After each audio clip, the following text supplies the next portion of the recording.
It was about 5 hours before the first game of the World Series here at Townsend'S Stadium, and Jake Stewart was excited to sell 2 tickets. He had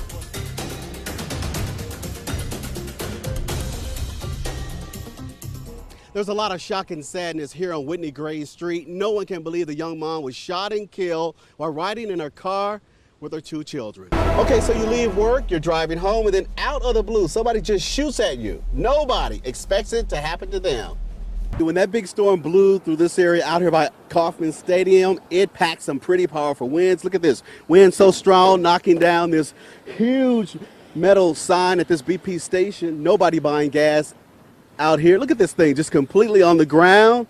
The Fishing River keeps on rising right now and keeps on causing this big mess. Look at this mess around this woman's house. Field Officer James Combs is a veteran police officer now under investigation. He's worked here at the Independence Police Department for 14 years. We've also learned again tonight that officer now accused of having sex with a young girl.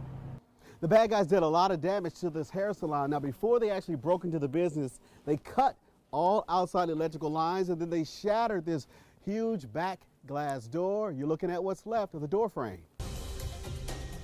The weekend getaway trip was supposed to be a time of celebration for the 2 couples. They were in the Vegas crowd celebrating Carrie Dwyer's birthday and engagement, but their fun suddenly turned into a nightmare they'll never forget.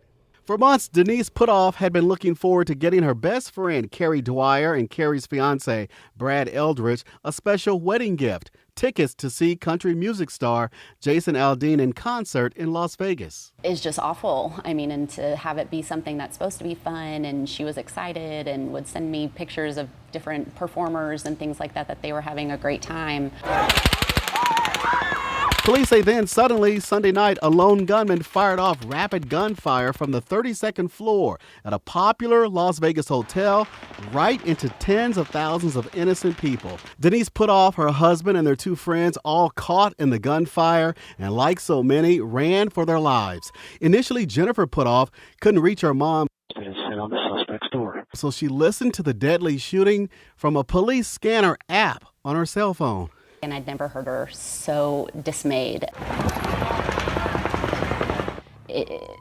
It's just crazy. I mean, to hear that all live. Jennifer says shortly after midnight, her frantic mom called her and told her in the midst of scrambling for safety, the 2 couples got separated. She said that they ran into the restaurant, ran to the back away from the windows that were on the strip. A hysterical Denise quickly climbed a ladder. 2 strangers lowered for her, and she crouched down on the rooftop of the Hooters restaurant.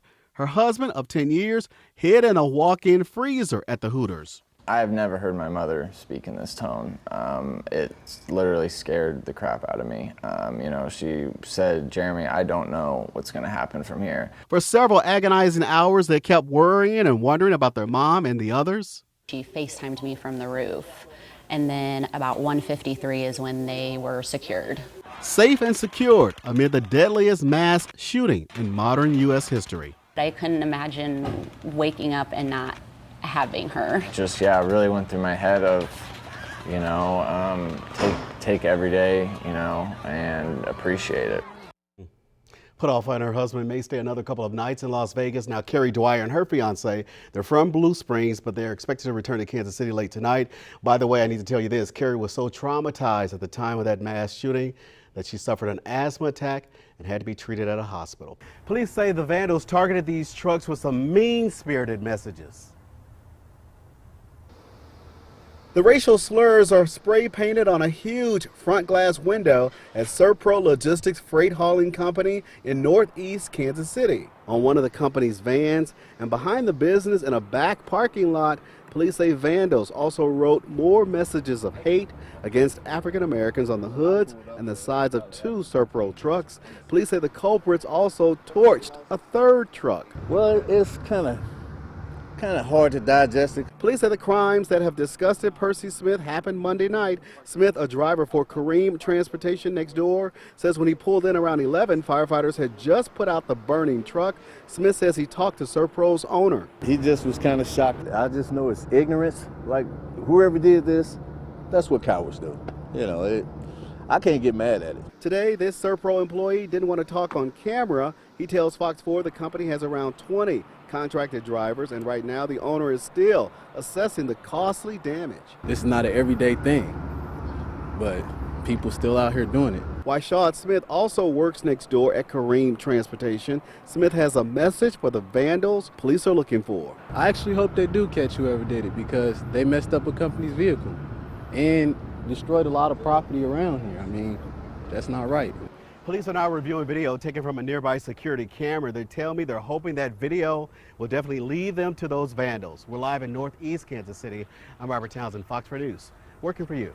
Take a look at this parking lot right here. You can see lots of FBI agents and Kansas City police officers are still right here in this neighborhood, and that murder suspect is still holed up inside a nearby church.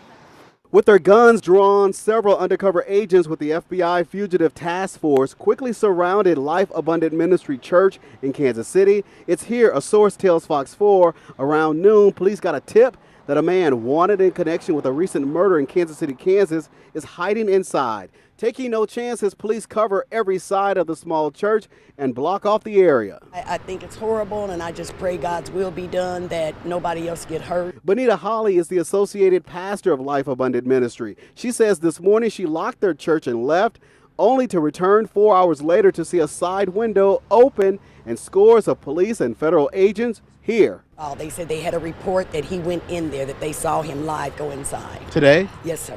While the FBI won't confirm it, a source tells Fox 4 the man holed up inside the church may be 46-year-old Willie Parker. Since last week, police have been searching for Parker, who they say is armed and dangerous. He's wanted in connection with the shooting death of his boss, Michelle Zadie, after the pair had an argument outside a University of Kansas Hospital Rehab Center. Oh, yeah, I'm hoping they get him.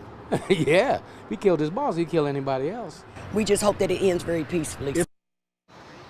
And back here live, we've also seen SWAT team members here at this standoff. They just arrived a few minutes ago. Earlier, we heard officers on bullhorns apparently trying to convince this murder suspect to surrender.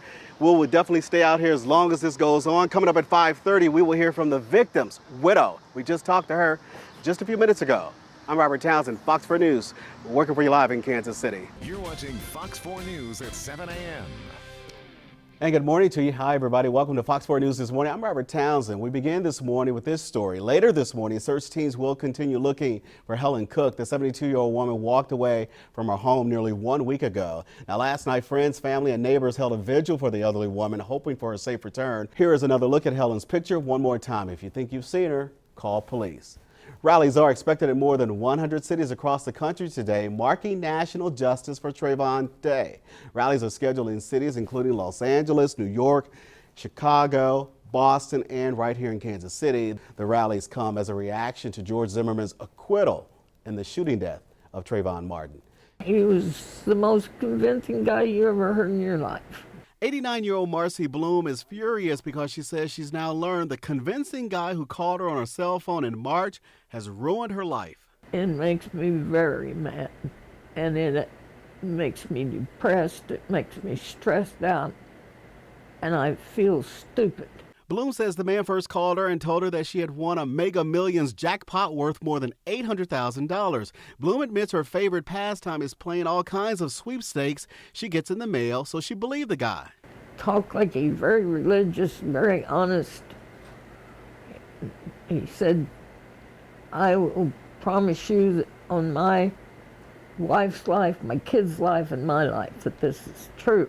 But before the KCK great-grandma could receive her big lottery win, a brand new car and a washer and dryer, the man told Bloom to set up an account with $30 and then send him money to pay all taxes up front. He also told her to not tell a soul. He said, well, you pay the taxes now, we handle all this, and you won't have to be paying taxes and worrying about it later. Bloom says she checked with her bank and saw there was a deposit of more than $800,000 in her account. And for the last 6 months, Marcy kept depositing more money, believing her big winnings were on the way. He said, you know the money's there. So he kept needing more money, more money, more money. 3 weeks ago, when Bloom's daughters became suspicious, the great-grandma checked her account again and saw all of her money, $10,000 worth. It was my life insurance policy, credit card, a CD. All gone because the telephone lottery was a scam, leaving this grandma in tears. Oh, you better believe I regret it. I'm in a hole and I don't know how I'm going to get out.